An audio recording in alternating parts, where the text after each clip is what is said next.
Hello students, so in this video we are going to start a subject that is theory of computation या आप इसे TOEFL भी कहते हो. That means theory of formal languages and automata. ठीक है, तो वन बाय वन डिस्कस करते हैं और ये आपका बहुत ही ज़्यादा इम्पोर्टेंट और थोड़ा सा कॉम्प्लेक्स सब्जेक्ट है. ठीक है, तो इसको पढ़ना is very very important for you, आपकी यूनिवर्सिटी एग्जाम्स के लिए भी और आपके कॉम्पिटिटिव एग्जाम्स के लिए भी. ठीक है, तो देखो अब जैसे आपको नाम से पता चल रहा है थ्योरी ऑफ कंप्यूटेशन का मतलब क्या है. यहाँ पे आपका कंप्यूटेशन क्या होता है, आपका कोई भी टास्क अगर किसी मशीन की हेल्प से परफॉर्म होता है तो that is called as computation. ठीक है, तो what is computation? Any task that can be perform with the help of a machine.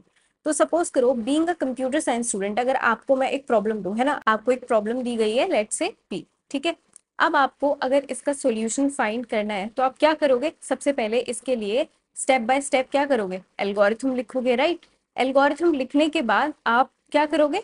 इसके लिए सिंपल सा प्रोग्राम लिखोगे. ठीक है, बट ये होता है आपका प्रोग्रामिंग में. बट यहाँ पे थ्योरी ऑफ कंप्यूटेशन में हम पहले क्या चेक करेंगे, क्या ये जो आपकी प्रॉब्लम है ये कंप्यूटेबल है भी या नहीं है. मतलब अगर आपने इस प्रॉब्लम के करस्पॉन्डिंग एक मशीन डिजाइन कर दी तो दैट मीन्स तब तो आपकी ये प्रॉब्लम कंप्यूटेबल है. बट अगर आप इसके लिए कोई मशीन ही डिजाइन नहीं कर पा रहे हो तो इसका मतलब आपकी ये वाली प्रॉब्लम क्या है? Non computable. ठीक है, अब आप बोलोगे मशीन्स क्या है. यहाँ पे मशीन आपका सिंपल, आप जो अपने डे टू डे लाइफ में भी यूज करते हो सारी चीजें मशीन ही तो है. फॉर एग्जाम्पल एक स्विच है, स्विच क्या है? उसमें ऑन कर रहे हो आप, उसको कमांड दे रहे हो ऑन या फिर ऑफ, तो वो भी एक टाइप की मशीन है ना. या आपके एलिवेटर्स हैं, पूरा प्रीडिफाइंड सेट ऑफ उसके पास एक रूल्स है, उसी के अकॉर्डिंग मशीन काम कर रही है. तो यहाँ पे भी आपके पास चार मशीन्स होती है. क्या क्या? आपके पास सबसे पहले फाइनाइट ऑटोमेटा होता है, उसके बाद हम एक एक करके सब कुछ डिस्कस करेंगे. ठीक है, फाइनाइट ऑटोमेटा के पास के बाद आपके पास क्या है? Push down automata. ठीक है, इससे ज्यादा पावरफुल पुश डाउन ऑटोमेटा है. उसके बाद आपके पास क्या होता है? Linear bounded automata. ठीक है, डोंट वरी, ये सारी हम अलग अलग टॉपिक्स हैं, हर एक टॉपिक को डीप में डिटेल में हम लोग डिस्कस करने वाले हैं. ठीक है, उसके बाद फाइनली आपकी सबसे पावरफुल मोस्ट पावरफुल मशीन क्या है? That is your Turing machine. तो अगर इस प्रॉब्लम के करस्पॉन्डिंग इस प्रॉब्लम के लिए आप इनमें से चारों में से कोई एक भी मशीन डिजाइन कर पा रहे हो तो दैट मीन्स आपकी प्रॉब्लम कंप्यूटेबल है, अदरवाइज नॉट. ठीक है, तो अब देखते हैं थ्योरी ऑफ कंप्यूटेशन या फिर आप इसे टफल भी कहते हो. That means theory of formal languages and automata. तो फॉर्मल लैंग्वेजेस में, फॉर्मल लैंग्वेज मतलब देखो जैसे हम लोग कम्युनिकेट करते हैं, आप लोग आपस में कैसे कम्युनिकेट करते हो? With the help of any language ना. कोई इंग्लिश यूज कर रहा है, कोई हिंदी, अभी हम इंग्लिश में भी बात कर रहे हैं, हिंदी में भी बात कर रहे हैं ना. इसी तरह कुछ लोग डिफरेंट डिफरेंट लैंग्वेजेस होती है, तेलुगु है, मराठी है, उर्दू है, आपकी बहुत सारी लैंग्वेजेस है, राइट. तो इसी तरह मशीन से बात करने के लिए, अब आप मशीन से इंग्लिश में या हिंदी में और उर्दू में तो बात नहीं करोगे ना. मशीन से बात करने के लिए आपको फॉर्मल लैंग्वेजेस की जरूरत होती है. तो लैंग्वेज क्या होता है, और उस लैंग्वेज को डिफाइन करने के लिए हमें क्या दिया होता है? एक pre defined set of rules दिया होता है. वो रूल कौन बताता है? ग्रामर. जैसे सेम बिल्कुल इसकी मैपिंग है. जैसे आपकी इंग्लिश में भी ग्रामर होती है ना, अगर आपने कोई भी गलती कर दी तो हम क्या बोलते हैं कि ग्रामेटिकल एरर है इस लैंग्वेज में, है ना. इसी तरह आपके यहाँ पे भी ग्रामर होती है, वो रूल्स बताती है, उसी के अकॉर्डिंग आप लैंग्वेज लिखते हो. ठीक है, और ऑटोमेटा क्या होता है? आपका सिंपल ऑटोमेटा आपका एक मशीन होता है. जैसे हमने अभी एलिवेटर का एग्जाम्पल लिया या स्विच का एग्जाम्पल लिया, ये ऑटोमेटिक डोर्स हैं आपके. ठीक है, अब इसका बेसिक बिल्डिंग ब्लॉक्स हैं. तो क्वेश्चंस करने से पहले या कोई नया टॉपिक स्टार्ट करने से पहले आपके बेसिक्स, क्योंकि अगर इन्हीं को क्लियर नहीं करा तो पूरे सब्जेक्ट में आप आगे जाके कंफ्यूज रहेंगे, राइट. तो सबसे पहले देखते हैं सिंबल क्या है. सिंबल आपका क्या हो सकता है? सिंपल आपका कोई भी लेटर, जितने भी आपके इंग्लिश में लेटर्स हैं, स्मॉल लेटर्स क्या है? A B C D, any letter can be your symbol. ठीक है, या फिर आपके क्या होते हैं? डिजिट्स होते हैं आपके 0 1 2 3 अप टिल 9. ये सारे डिजिट्स भी आपके किस में काउंट होते हैं? सिंबल में काउंट होते हैं. या फिर आपका कैरेक्टर्स होते हैं, वो भी आपका किस में काउंट होते हैं? सिंबल्स में काउंटिंग होते हैं. ठीक है, तो सिंबल क्या है? आपका बेसिक बिल्डिंग ब्लॉक है, एक सबसे स्मॉलेस्ट यूनिट है ना. और एग्जाम्पल्स क्या है? आपके लेटर्स हो गए, डिजिट्स हो गए और कैरेक्टर्स हो गए, राइट. उसके बाद आपका आता है अल्फाबेट. अब अल्फाबेट क्या है? सबसे पहली चीज, अल्फाबेट को हम किससे रिप्रेजेंट करते हैं? अल्फाबेट की रिप्रेजेंटेशन आपकी किससे होगी? सिग्मा से आप रिप्रेजेंट करोगे अल्फाबेट को, राइट.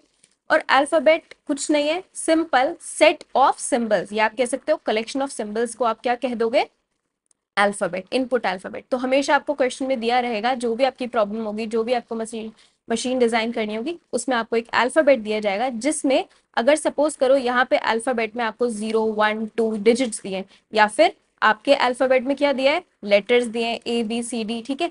अब फर्दर जो भी आप मशीन बनाओगे, जो भी काम होगा वो सिर्फ इसी अल्फाबेट में जितने सिंबल्स हैं इन्हीं को यूज करके आप आगे फर्दर प्रोसेसिंग करोगे, ठीक है। ऐसा नहीं है कि अगर आपको अल्फाबेट में सपोज करो आपका गिवन अल्फाबेट है ABCD, है ना, और अब जब आप मशीन बना रहे हो उसमें आपने EFGH भी यूज कर लिया, 0 1 2 भी यूज कर लिया, नहीं, आपको सारा आगे जितनी भी प्रोसेसिंग करनी है, जो भी आपके ट्रांजिशन होंगे, मूव्स होंगे, वो सब किन सिंबल्स को यूज करके कर होंगे, जो आपके अल्फाबेट में गिवन होंगे, सिर्फ यही सिंबल्स का आप आगे यूज करो, ठीक है।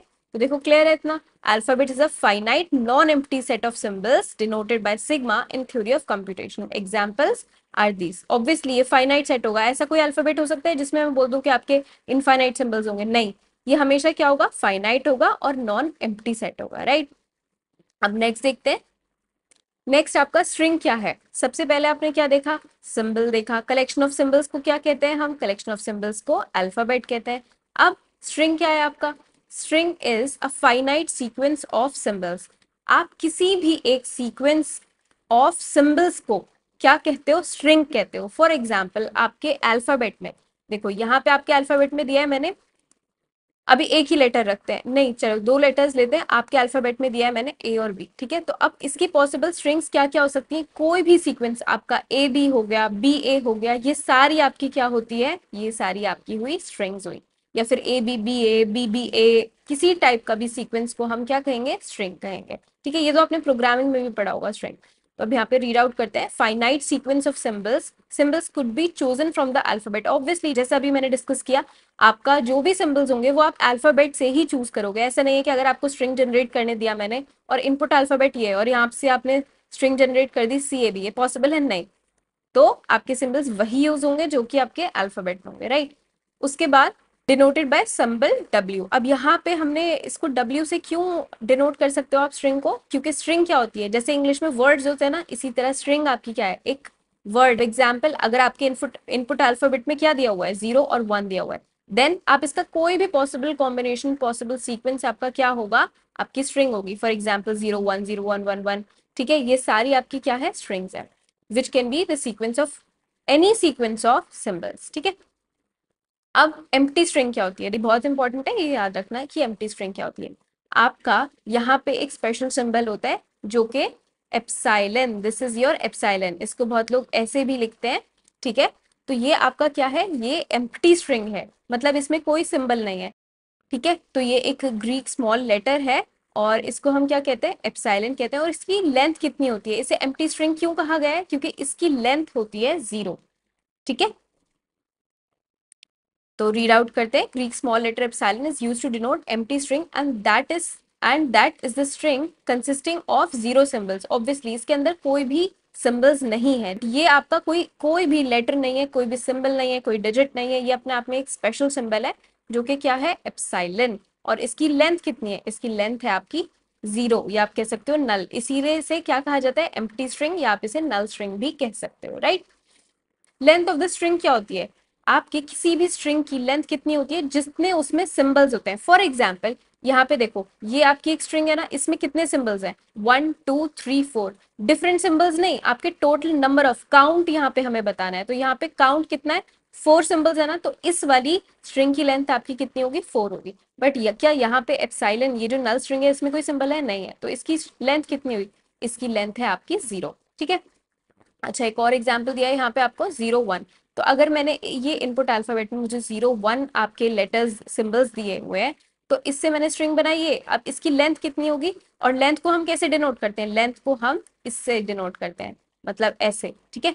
तो अब यहाँ पे मैं अगर आपसे लेंथ पूछूं W की, तो क्या होगी 5। इसमें देखो काउंट करो आपके पास कितने सिंबल्स हैं, 1 2 3 4 एंड 5, तो इसकी लेंथ कितनी होगी 5, ठीक है। अब एक और एग्जांपल दिया हुआ है, देखो अगर आपकी स्ट्रिंग है एप्सिलॉन, ये भी तो एक स्ट्रिंग है ना, नल स्ट्रिंग है, एम्प्टी स्ट्रिंग है, बट स्ट्रिंग तो है, बट इसकी लेंथ कितनी है, इसकी लेंथ है आपकी 0, ठीक है। अब प्रीफिक्स और सफिक्स क्या होता है, ये आपने बहुत बार पढ़ा होगा, अलग अलग सब्जेक्ट्स में पढ़ा होगा, अलग अलग जगह में पढ़ा होगा। तो प्रीफिक्स सिंपल आपके क्या होते हैं, leading symbols of a string are called as prefix. For example, अगर आपको एक स्ट्रिंग दी हुई है यहाँ पे ABC, है ना, तो इसका प्रीफिक्स क्या हो सकता है, इसके आगे प्री से पता चल रहा है ना, इसके आगे यहाँ पे क्या क्या पॉसिबिलिटीज हैं, तो एप्सिलॉन, क्योंकि एप्सिलॉन हमेशा ही आपका प्रेजेंट है, एप्सिलॉन लिखा नहीं होगा, बट एप्सिलॉन तो क्या है, उसकी लेंथ 0 है ना, वो दिख नहीं रहा है। कुछ चीजें ऐसी होती है ना जो दिखती नहीं है बट होती है, same case with the epsilon. तो यहाँ पे आपका एप्सिलॉन भी एक क्या है, प्रीफिक्स है इस वाली स्ट्रिंग का जो आपको दी है। तो यहाँ पे all the possible prefixes of this given string are epsilon. ठीक है, फिर अब देखो आगे वाला, तो इसका क्या होगा, ए, ये भी आपका एक प्रीफिक्स है, या फिर अगर आप सिर्फ ए भी ले लो तो ये भी आपका क्या है, आपका प्रीफिक्स है। और एक ये होल स्ट्रिंग, ये पूरी स्ट्रिंग भी आपका, this will be considered as a prefix. ठीक है, अब सफिक्स सेम, इसका उल्टा, आपके जो ट्रेलिंग सिंबल्स हैं, एंड में जो सिंबल्स हैं that are called as suffixes. Okay, तो अगेन एप्सिलॉन तो आपका होगा ही होगा, ये हमेशा दिखता नहीं है बट प्रेजेंट होता है। ठीक है, तो आपका एप्सिलॉन है, फिर आप फर्स्ट सिंबल क्या ले सकते हो, सिर्फ सी भी आपका एक क्या है, सफिक्स है ना। हाँ, हम ऐसे नहीं बोल सकते कि सी ए इसका सफिक्स है, या फिर ऐसे नहीं बोल सकते कि ए सी प्रीफिक्स है। ऑब्वियसली आपको सीक्वेंस में ऑर्डर मेंटेन करना पड़ेगा। ठीक है, तो यहाँ पे आपके सफिक्सेस क्या क्या पॉसिबल है, अगर आपके पास ए बी सी स्ट्रिंग है तो सबसे पहले एप्सिलॉन आपका पॉसिबल है, देन आपका सी एक सफिक्स है, बी सी आपका सफिक्स है, उसके बाद एक पूरा ए बी सी भी आपका क्या है, एक सफिक्स है, राइट। देन अब सब स्ट्रिंग क्या होती है, ये तो बात हो गई हमारी प्रीफिक्स और सफिक्स की।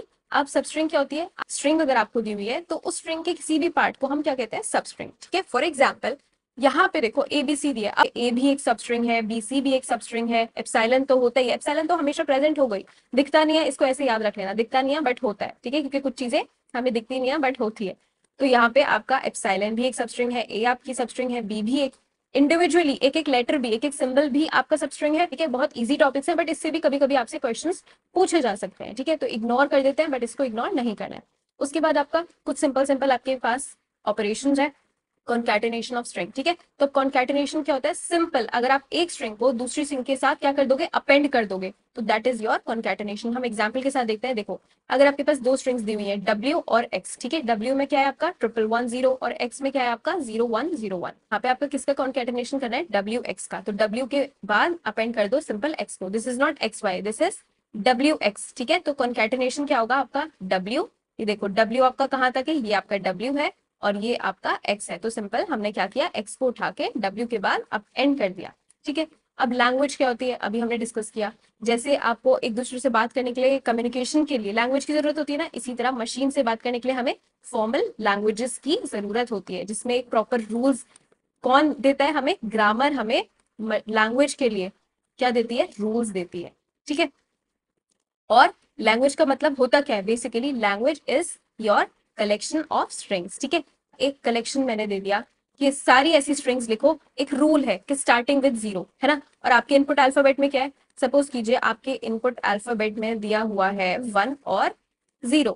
ठीक है, और मैंने आपको क्या कहा कि यहाँ पे ऐसी लैंग्वेज का जो रूल है, जो रिस्ट्रिक्शन है, जो स्पेसिफिकेशन है, वो ये है, ऐसी सारी स्ट्रिंग्स जो किससे स्टार्ट हो रही है, 0 से स्टार्ट होने वाली सारी स्ट्रिंग्स, पॉसिबिलिटीज लिखिए ऑफ लेंथ 2, है ना।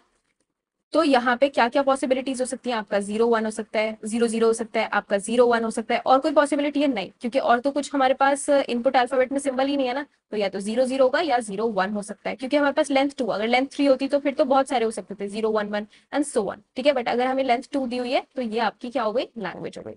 ठीक है, तो एक बार रीड आउट करते हैं, language is a set of strings over the alphabet sigma which follows a set of rules called a grammar, है ना। Otherwise, we can say a set of string generated by a grammar taking symbol s। इसके examples देखते हैं, all strings start with 1 1 from 0 1। अच्छा, ठीक है, अब देखो यहाँ पे इसने कोई लेंथ स्पेसिफाई नहीं की है कि 2 लेंथ की, 3 लेंथ की, 4 लेंथ की, बस इसने बोला है कि लैंग्वेज में वो वाली सारी स्ट्रिंग्स प्रेजेंट होनी चाहिए जो किससे स्टार्ट हो रही है, 1 1 से। तो यहाँ पे देखो अब लैंग्वेज में क्या क्या आ गया, क्योंकि हमारे पास 0 और 1 ही है और कोई तो डिजिट नहीं है ना, 2 3 4, तो हमने यहाँ पे क्या किया, 1 1 0 1 1 1। ठीक है, उसके बाद आपका 1 1 0 0 जो भी स्टार्ट हो रहा है, यहाँ पे स्टार्टिंग में क्या है, 1 1 है, बाद में आप कोई भी पॉसिबल कॉम्बिनेशन एक्सेप्ट कर सकते हो। तो क्योंकि हमें यहाँ पे लेंथ नहीं दी है तो ऑब्वियसली यहाँ पे आप, ये क्या होगी, इनफाइनाइट लैंग्वेज है आपके पास।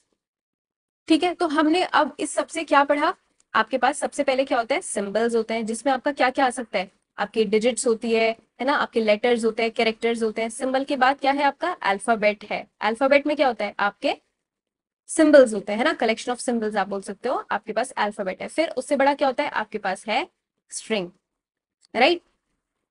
स्ट्रिंग क्या होती है, स्ट्रिंग आपकी होती है फाइनाइट सीक्वेंस ऑफ सिंबल्स। ठीक है, उसके बाद आपका सिंपल क्या है, लैंग्वेज जो कि क्या है आपका लैंग्वेज है, set of strings is called as language, right. अब ये बेसिक्स कुछ डेफिनेशन और देखते हैं।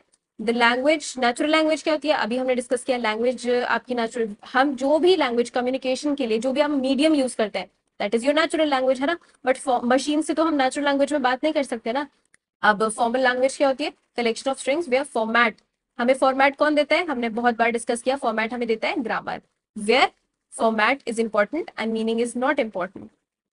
इसका क्या मतलब है, देखो जैसे अगर हमें ये दिया हुआ है ऑल स्ट्रिंग्स स्टार्टिंग विद ए, है ना, तो कुछ भी हो सकता है ना, ए बी बी, अब क्या इसका कोई मीनिंग है, नहीं है ना मीनिंग, बट ये क्या है, फॉर्मेट इंपॉर्टेंट है, हमें फॉर्मेट किसने दिया है, ग्रामर ने दिया है ना। लेकिन नेचुरल लैंग्वेज में क्या होता है, ऑब्वियसली आपकी जो स्ट्रिंग्स होती है, स्ट्रिंग्स को हम क्या कहते हैं, वर्ड्स, उसमें तो मीनिंग इंपॉर्टेंट होता है ना सबसे ज्यादा, है ना।